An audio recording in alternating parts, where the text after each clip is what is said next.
Hi viewers, welcome back to LMS Solution. In today's video, we are going to discuss the Fuzzy MPPT based wind energy conversion system developed in MATLAB Simulink. This model consists of a wind turbine, a permanent magnet synchronous generator, a rectifier, a boost converter, and a DC load. The wind turbine is rated at 3 kW with a base wind speed of 12 ms. The turbine output torque initially available in per unit is converted into actual torque and applied to the PMSG. Similarly, the generator speed is converted into per unit and fed back to the wind turbine model. The turbine also receives wind speed and pitch angle as inputs.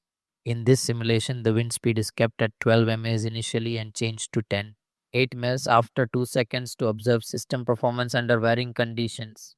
The rectifier converts the generator output into DC, and the boost converter raises the voltage to maintain the load side DC voltage around 400 V while the input side remains around 200 to 300 V. The boost converter is controlled using a fuzzy MPPT algorithm. For this, the rectifier voltage and current are measured. From these signals, change in power and change in voltage are calculated to determine the slope.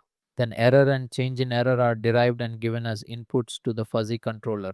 Based on 49 fuzzy rules, the controller generates the optimal duty cycle. This duty cycle is sent to the PWM generator, which produces switching pulses for the MOSFET.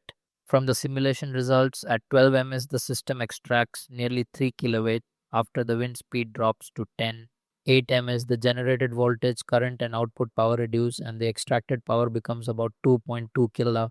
This shows that the fuzzy MPPT effectively tracks the maximum power under changing wind conditions.